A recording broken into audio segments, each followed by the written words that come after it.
الله الرحمن الرحيم.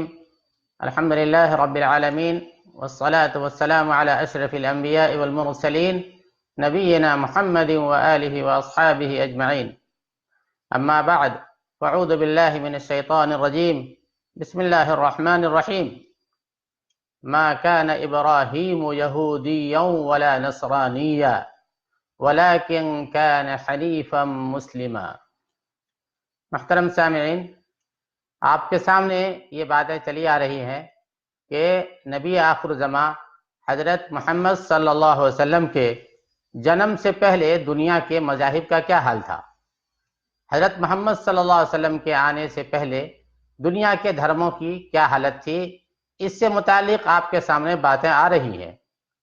اور آج ہم آپ کے سامنے اس دھرم کے بارے میں پیش کریں گے جو عرب میں رائج تھے، جس کے پیروکار عام طور سے پورا عرب تھا، اور وہ دھرم تھا ابراہیمی دھرم، یعنی ملت ابراہیمی، یعنی وہ مذہب جس کو ابراہیم علیہ نبینا وعلیہ الصلاۃ والسلام لے کر دنیا میں تشریف لائے تھے۔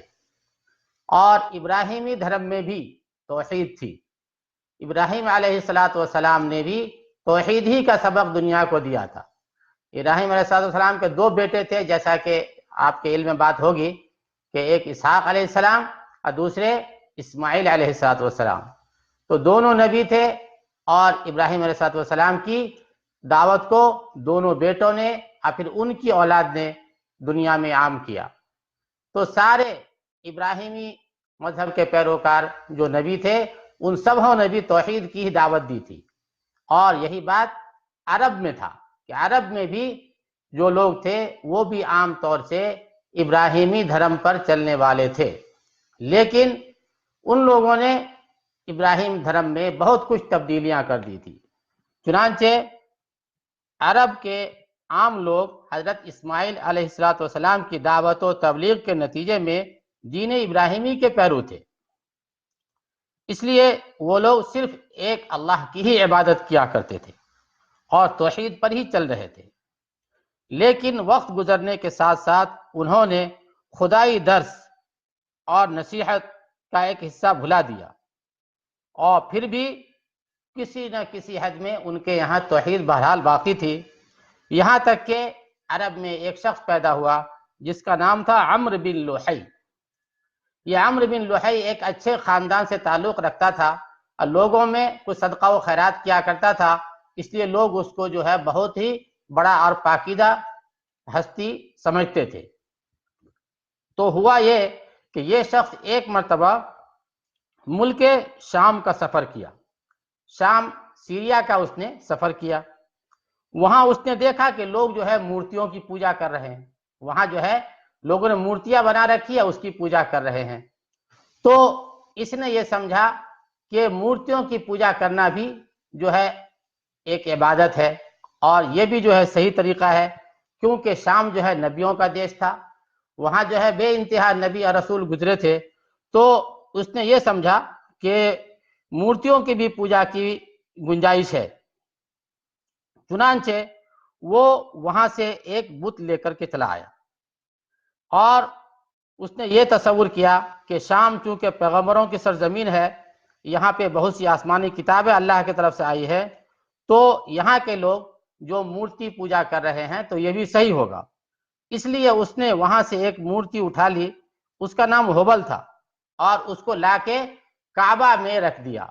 کعبہ مشرفہ میں اس نے ہبل مورتی کو رکھ دی، اور عرب کے لوگوں کو اس کی عبادت کی طرف بلایا۔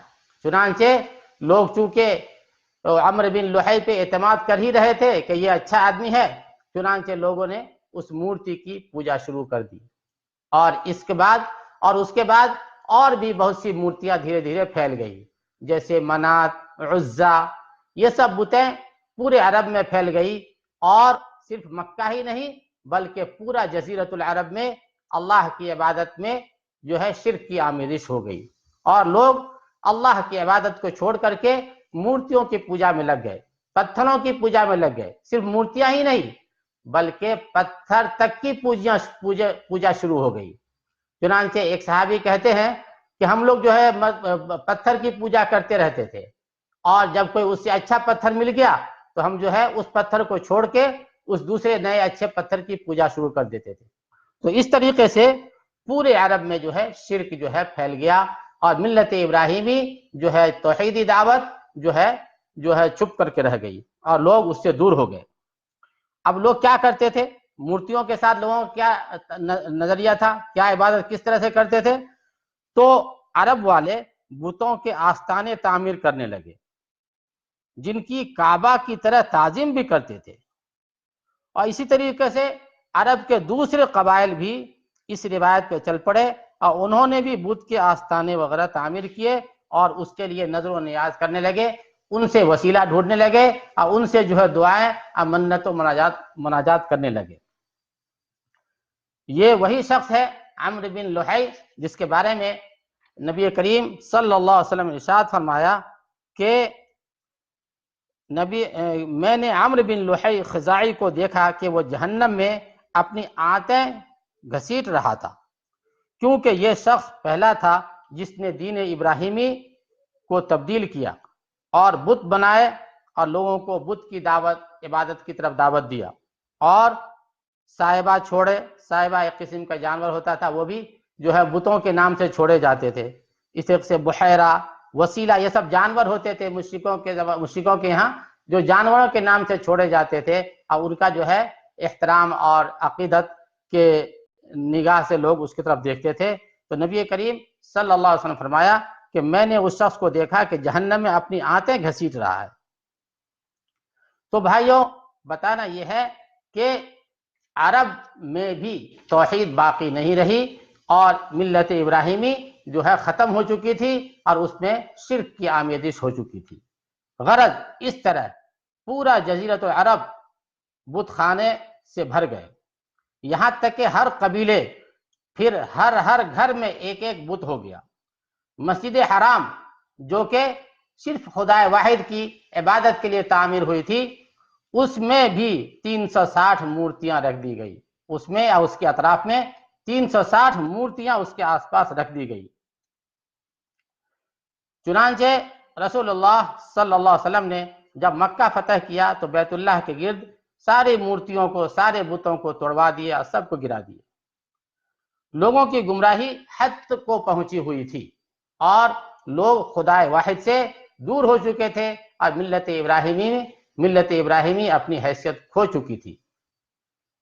اب ظاہر ہے کہ جب پوری دنیا میں ہر طرف شرک، بت پرستی وغیرہ عام ہو گئی تھی، تو ان حالات میں اللہ کو ایک ایسے نبی بھیجنا تھا جو پوری دنیا میں اسلام کا ڈنکا بجا دے، اور پوری دنیا میں توحید کی دعوت کو عام کر دے، اور اس کی ایک ضرورت تھی۔